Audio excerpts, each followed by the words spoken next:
For nearly a decade, Tom Molyneux lived with a porn addiction. He eventually stopped, and more remarkably, rewired his neural pathways to stay stopped. Now, alongside Mary Paulus, he runs Beyond Compulsion Academy, working with an ever-growing number of others who want to see the same outcome. I've come to Manchester to meet him, and to understand what changed and where things are going. Would you say that guys, when they're in this situation, perhaps they've been 10 years in, do you feel that guys are very hard on themselves when they're in this stage? 100%. I like to often see what's going on in a person's mind as, okay, well, what's the addicted part of the mind strategy here? What does the addicted part of the mind want? The addicted part of the mind only wants one thing, 24/7. It just wants you to engage in your compulsive behaviour. So what strategy can it use to get what it wants? Well, it's going to say, this is just who you are.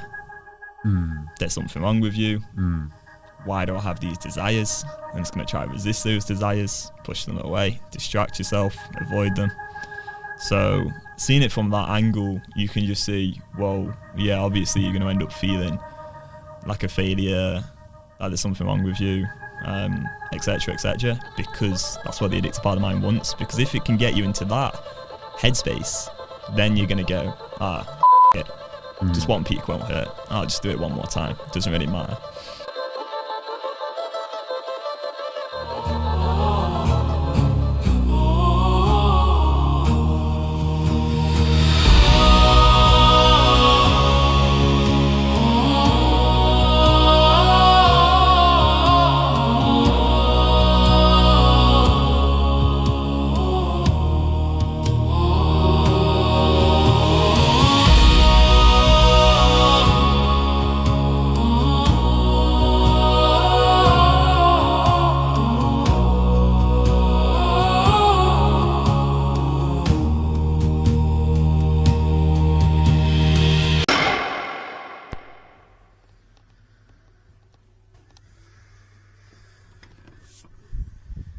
Here he is, about the hour.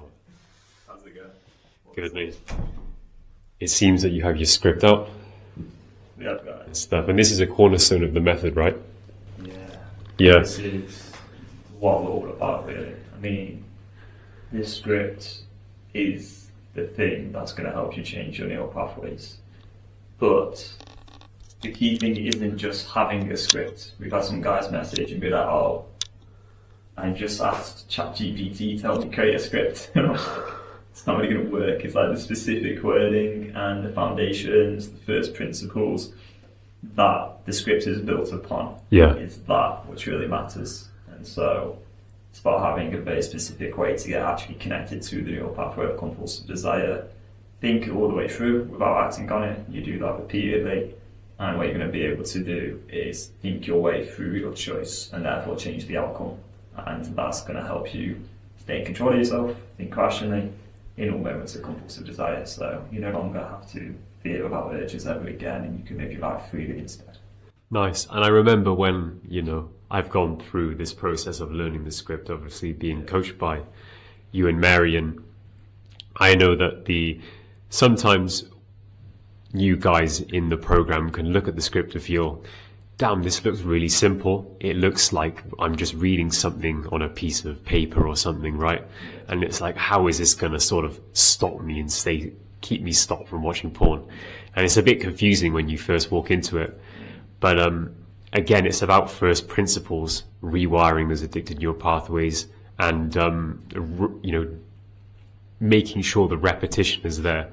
Yeah. And I remember you really making sure to set that culture of habitually reading, choosing to read it, of course, because it comes from a place of power, which you're always promoting. What would you say is the best sort of attitude to have when using the script? Yeah, it's definitely see it as something you get to use rather than something you have to use. And that's logically true because no one could force somebody to read the script. Now, as we talk about in phase 6 inside the program, there is going to be deprivation-based script resistance for most people. Most people are going to have the thought that if I use the script, I can't have what I want.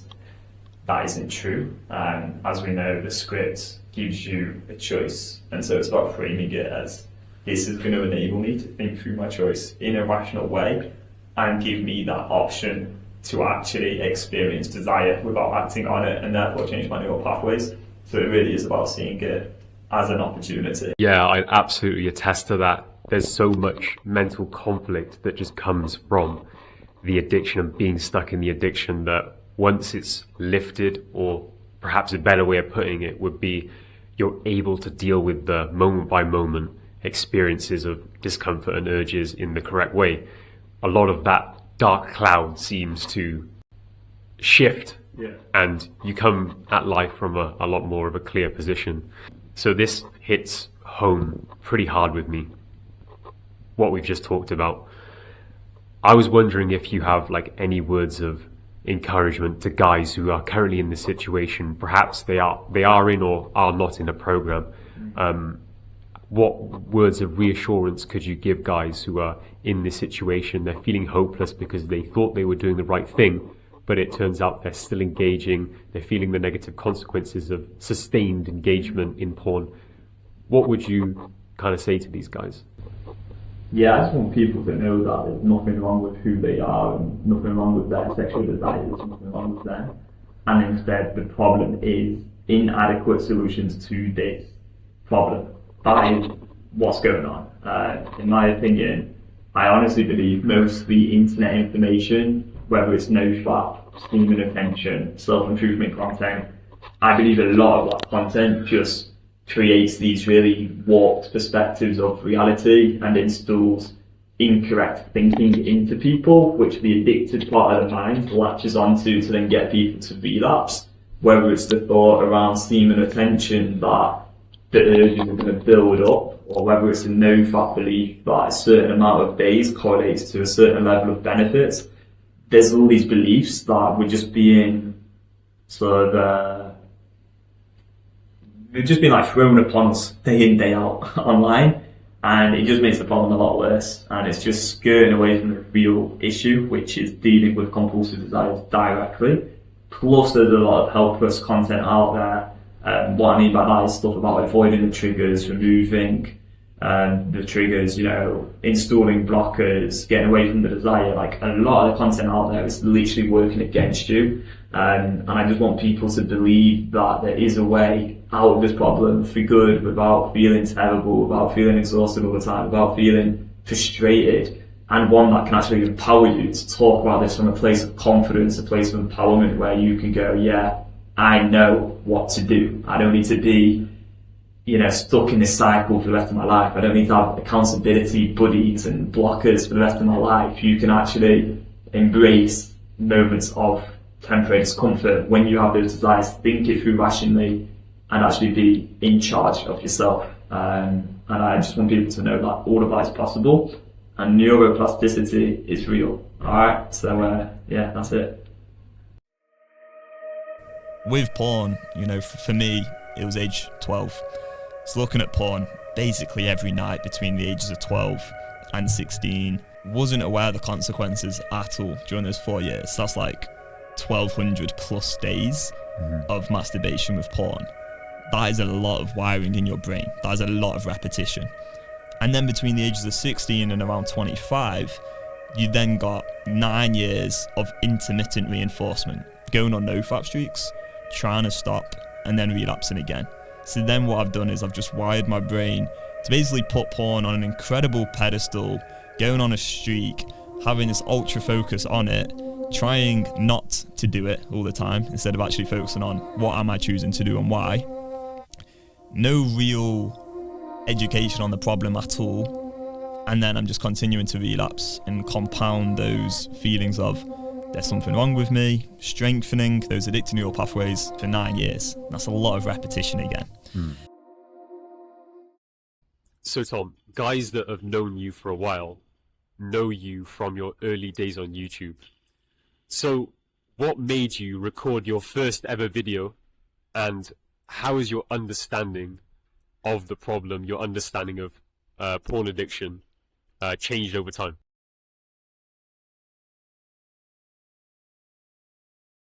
Yeah, sure. So when I first started recording on YouTube, I honestly believed that removing the shame would really help me. And so Yeah. I think back then, part of the whole video recording, uploading to YouTube, it's actually me trying to solve my own porn addiction by opening up, trying to get rid of feelings of shame.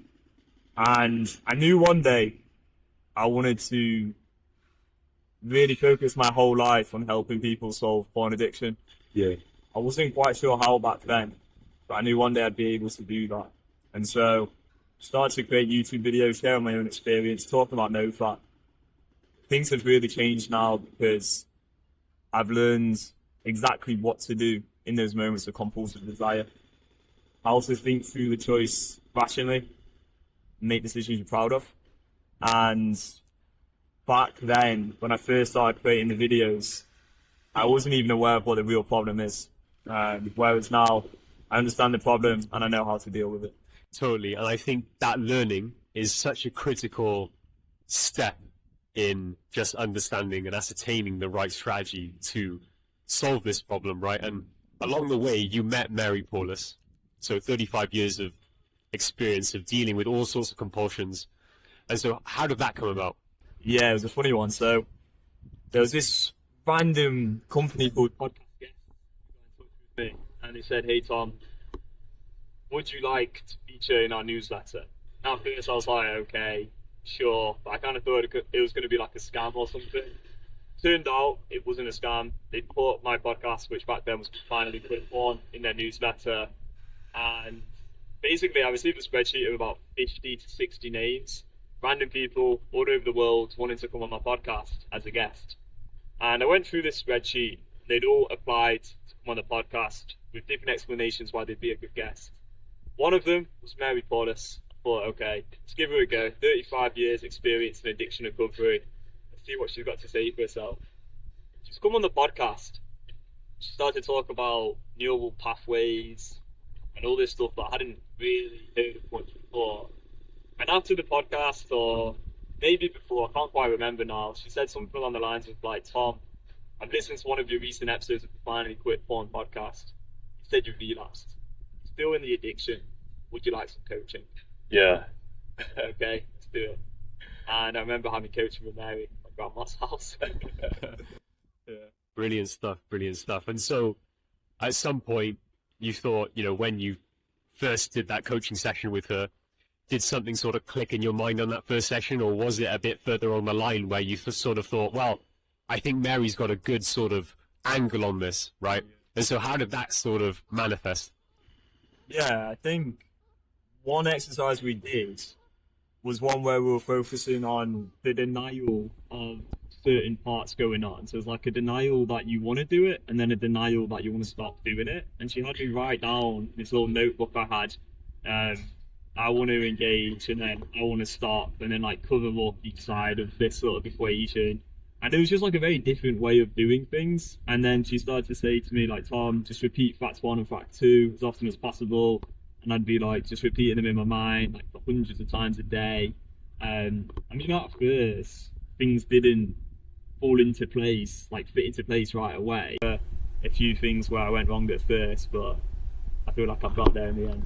Absolutely. And it is that paradigm shift. It's that critical moment when you sort of learn new things. And this applies to anything really, but this is an important thing for that to happen on. And so I guess Mary obviously at some point she taught the method to you. Yeah. You ascertained it. Yeah. You sort of had it saved as new software in your head. And so eventually at some point you thought, well, I want to take this in my own hands and spread it, give it to other guys, and help people in the same position. And so what sort of, was there a moment which inspired you to do that? Yeah, it's a good question. So I already knew since 2020 that I wanted to create the best online program for helping people live a porn-free life. So that had been a goal for years, even before meeting Mary. And I was already doing some coaching, despite still relapsing occasionally myself. When Mary came along, and I had a script and I'd learned the whole method. I started to realise, like, yeah, this is a little bit different. There's nothing else like this out there in the world, and most importantly, this actually works. So we just went really from there. I think in hindsight, I might have dived into it a little bit too early, and since working together, we've definitely learned what works more effectively for clients. Nevertheless, I'm glad I just dived straight in so that we could start to get it out there to as many people as possible, as soon as possible, really, which was like the very start of 2024. No, excellent. And we all know that you in particular are keen on data, tracking things, and understanding that there are many nuances to the problem, and you seem to be someone that has sort of tracked all that stuff. And this is what I think a lot of guys are looking for, and so that's a great thing to sort of bear in mind. And listen, I just want to get a personal one here. So start 2026, you crossed the 1K sub mark. Yeah. You're a bit over that now, and it's only February. Looking back all those years ago, how are you feeling right now? Yeah, it's good. I think when I was in the addiction, I thought things would move a lot faster than they do in reality. So I used to be off in the future thinking, I'm going to get to 1 million subscribers in a year and all this stupid shit. Nowadays, I'm a lot more grounded in reality, and I can see that things take time, and it's really just about putting in certain inputs, being consistent, and really just reps, just repetition, more YouTube videos, better quality videos, making little iterations here and there, just continuously wanting to improve and be better, without it being too obsessive, and then enjoying the journey of being on that path. I have a lot of confidence in what we're doing and the fact that we are helping people, and you can see how people's paradigms completely shift and transform, and how they become so much more energetic and full of life and radiant and just wanting to get involved in this whole mission. And so what I'm personally looking forward to most of the whole YouTube journey is more videos with clients in particular, sharing the successes, getting the testimonials out there to the world, and hopefully trying to show through the evidence of the results that this actually works and it does change lives. Excellent, brilliant stuff. And talking about the first principles, I think the way we approach things is very much, we've got a problem. The problem is, how do you stop a behaviour that you want to stop? Let's get to work and change, the thinking, and build a tool so that in those moments you want to engage in the behaviour, we can stop it. And we do that with a script, right? So it's all quite simple, as you say, and that's key. I mean, I've kind of explained what I believe the problem is now, which is there's a behaviour you want to engage in, you want to stop it. But what would you say you believed was the problem before we did coaching together and you learned the Beyond Compulsion method? So I was thinking, okay, perhaps I'm not meditating enough. I've got to go back into the past, look at my trauma. Yeah. Or perhaps it was, I've not got a good daily routine. I'm not eating the right things. Yeah. Something in the day is sort of, when I'm eating it, is spiking some sort of hormone or cortisol. Oh, that must be why I relapse, because, I just too much now and I just relapse. People that don't have a compulsion with porn aren't tracking these things, and it's kind of like, well, what am I missing here? Yeah.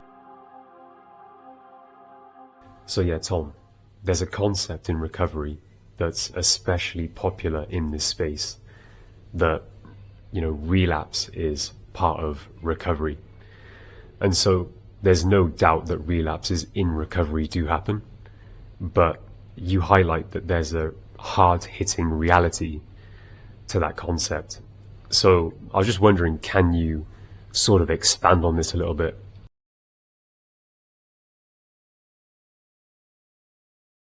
Yeah, sure. So I think we've all heard before that relapse is part of recovery, and we're going to learn something from a relapse. And this is something that I used to always believe in before I'd learned the Beyond Compulsion method and stopped actually engaging in the behaviour. So I used to always tell myself after relapsing, right, what can I learn from this, Where did I go wrong? Was I stressed? Was I tired? Was I lonely? Something like that. And then I'd try and work on that specific thing in my life, so then go out and make more friends, or make sure that I had enough sleep, or make sure that I'm meditating enough so I'm not stressed out.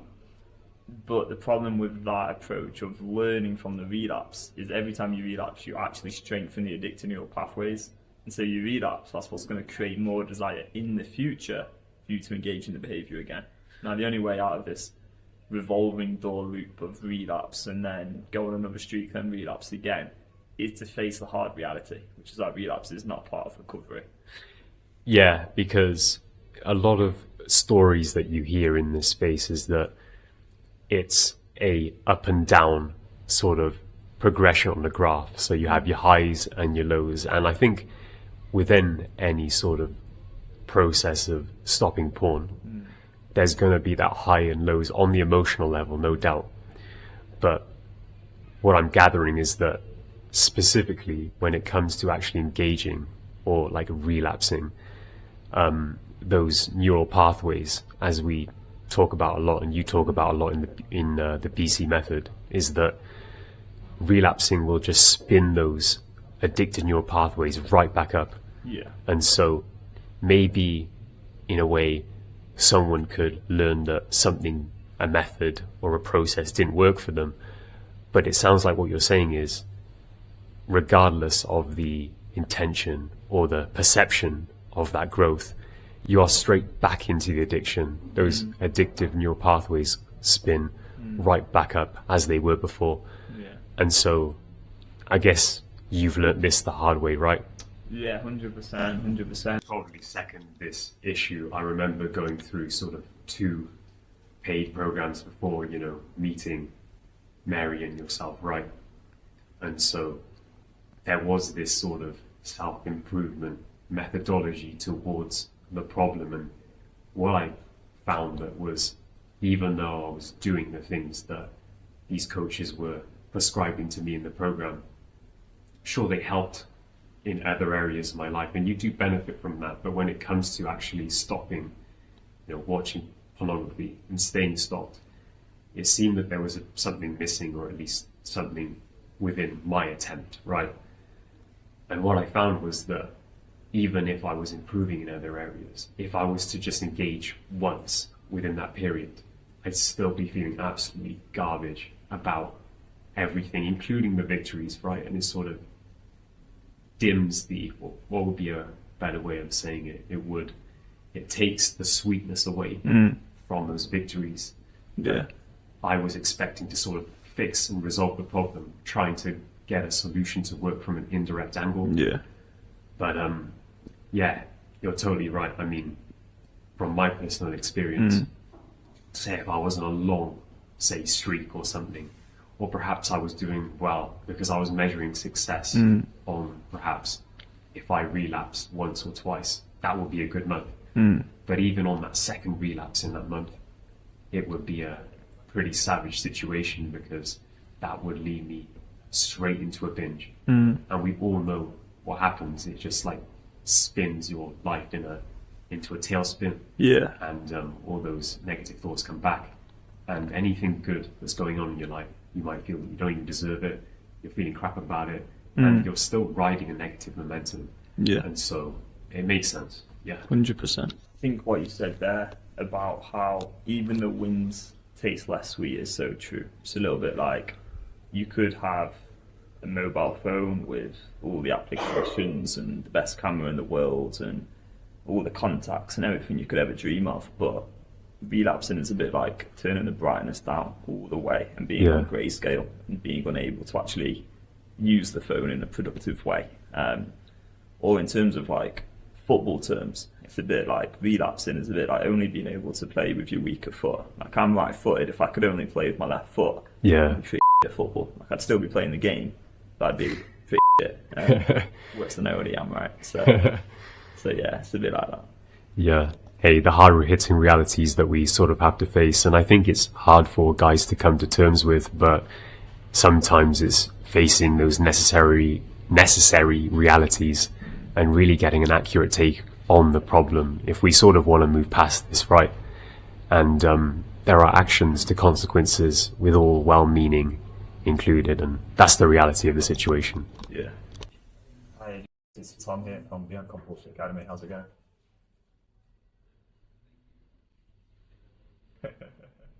That's funny. That's a nice one. Yeah.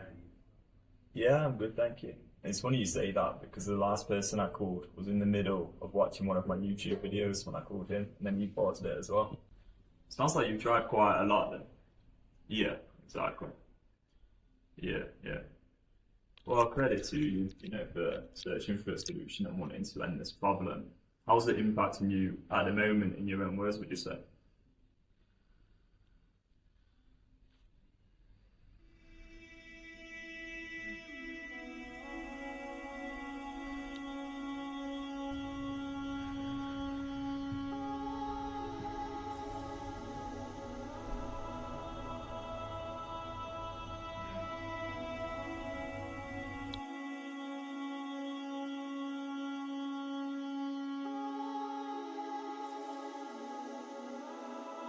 When you're really young, you're exposed to all of this sexual content at the age of like 11, 12, 13. Some guys a lot younger as well.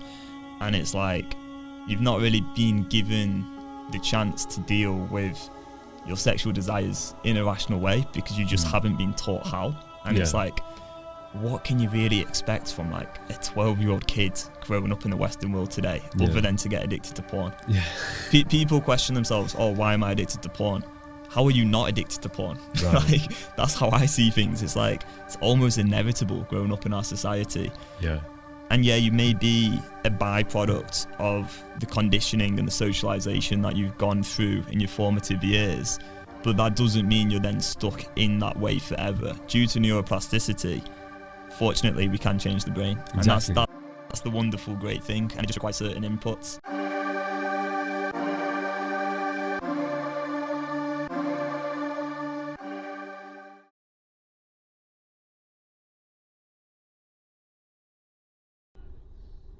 It's very misunderstood. Now, obviously, it's like all about anticipation of a potential reward as such, and then people talk about evolution, a load of nonsense, in my opinion. And the great thing is we have consciousness and we have a mind, and there's different parts inside our minds. And that's where I would really focus on things, because when you're in an addiction, you have a part of your mind, the addicted part of the mind, that just wants one thing. Now, you can call it dopamine if you want, but it's not really going to get you anywhere. Instead, what we want to do is seek something that we can actually understand and relate to a little bit more. If I say to you, oh, have you ever thought to yourself, it's fine to watch porn because everyone else does? You're probably going to relate to that a little bit more. Then if I just say to you, like, oh yeah, have you anticipated that dopamine increase from watching porn or whatever, it doesn't really mean anything. Anyway, so to answer your question, about dopamine, how does that sort of help people? I don't think about dopamine is something I've learned about it for years and years and years, and it didn't get me anywhere. Whereas what I see as being the crucial thing is, how do you take control of your own mind? How are we doing? Well, going to be in a video, a little YouTube video. Hello. Oh, Excellent. excellent. Cut. Great content. Some people might say, oh, my dopamine is so messed up. What does it actually mean for the individual? Well, even if their dopamine is messed up or whatever, it's not really going to actually be of interest to me or them. Like, what people actually care about is, how do they feel? Are they happy? Are they sad? Are they lacking in confidence? Do they feel like they can't trust themselves? Have they tried to stop watching porn hundreds of times and we've ended up relapsing? Don't mean it's going to be completely irrelevant to the things that really matter to a person.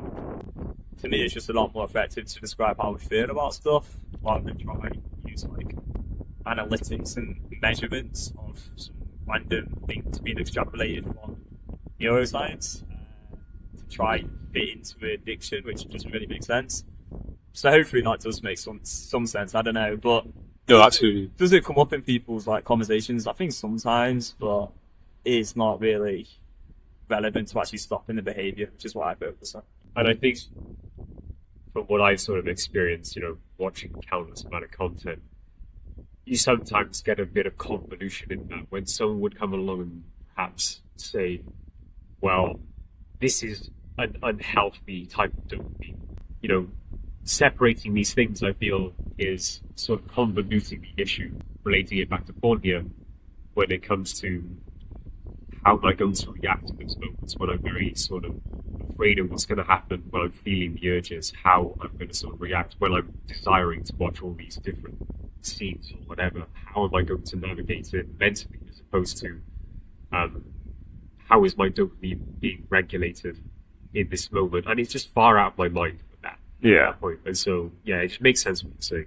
Just gives room to unanswerable questions, doesn't it? Yeah, too much. Said something, That's and I've like sort of had to take some time to understand what she's saying. So like at first I've been a bit like, well, no, everyone in the world's talking about dopamine, like you're wrong, like Stanford professor's right. But then when you actually break things down and you realise, well, there's 100,000 people listening to Huberman, or there's 1 million people listening to Huberman, and a lot of these people are struggling with addiction and they are engaged in compulsive behaviours all the time. It kind of makes you question, well, is learning about dopamine actually going to be the thing that helps me? Probably not. So I've just put my trust in Mary and gone all in on what she teaches.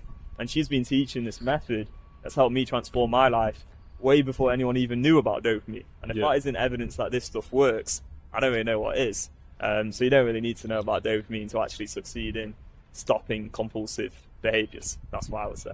Excellent.